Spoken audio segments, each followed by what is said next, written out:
विचलित नहीं होना।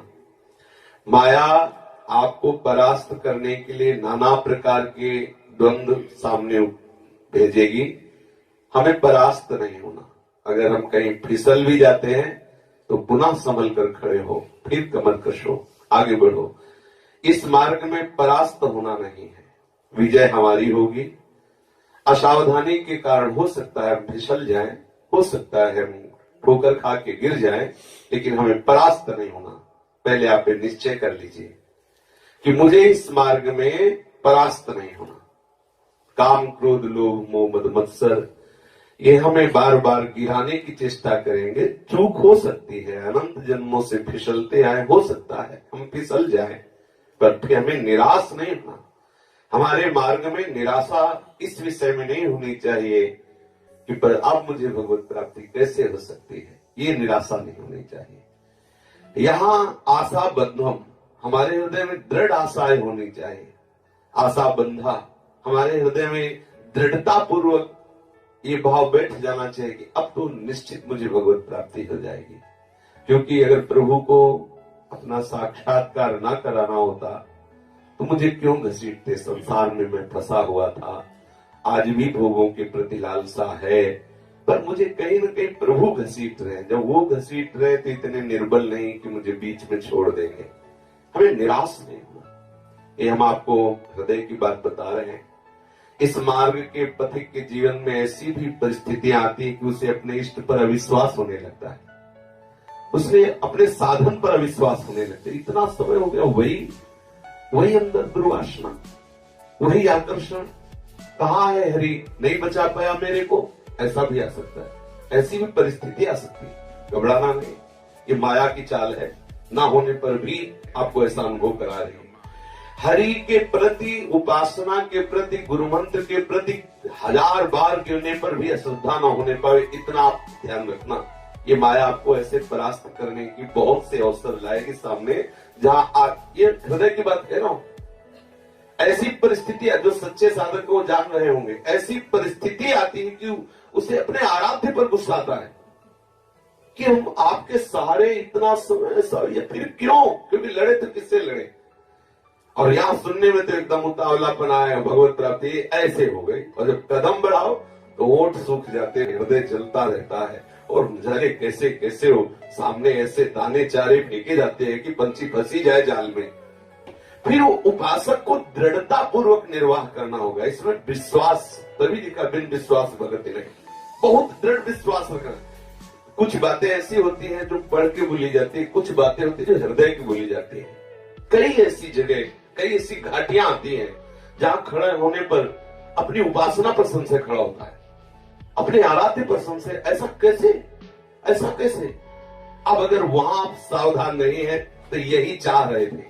ये प्रकृति के जो यंत्र बने हुए मन, बुद्धि और ज्ञानेंद्रियां हैं, ये यही चाह रहे थे कि आपको शुद्ध मार्ग पर अश्रद्धा हो जाए, फिर वो आपको रौंदेंगे। इसलिए कभी भी किसी भी परिस्थिति में पहली बात ये ध्यान रखें कि अब आपका नाश नहीं हो सकता।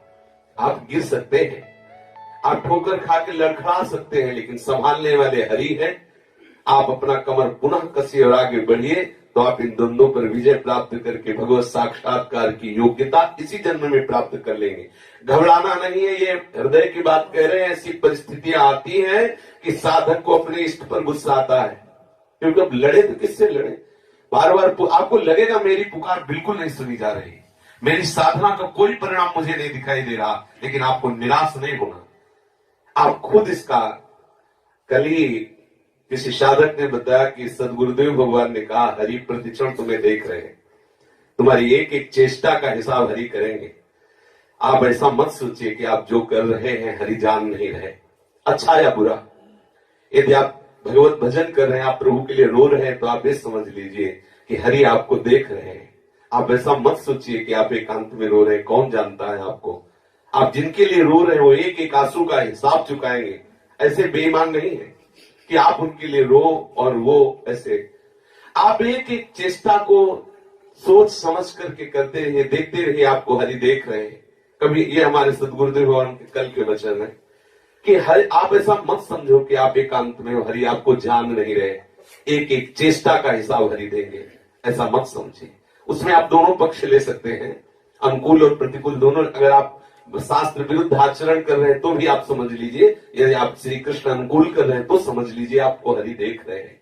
हमें पूरा विश्वास करना है कि मुझे निश्चित भगवत प्राप्ति होगी, भगवत कृपा से होगी। हम चाहे 1000 बार गिरे, लेकिन हम इस बात को नहीं छोड़ सकते कि मुझे भगवत प्राप्ति अब नहीं होगी, कभी नहीं। हाँ, यही अंदर हमारे अंदर व्याकुलता बढ़ती है, कब मिलेंगे कब मिलेंगे, तो इसी कब मिलेंगे वो मिल जाएंगे पक्का।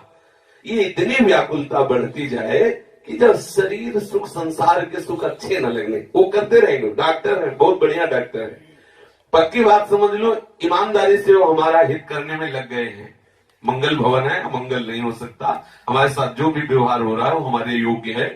वो कहीं ना कहीं हमको शरीर संसार से घोर वैराग्य दिला के ही रखेंगे। और जहां ऐसा हुआ, ये उन्हीं की चाल है। हमारा गिरना भी एक उठने का एक लक्षण है।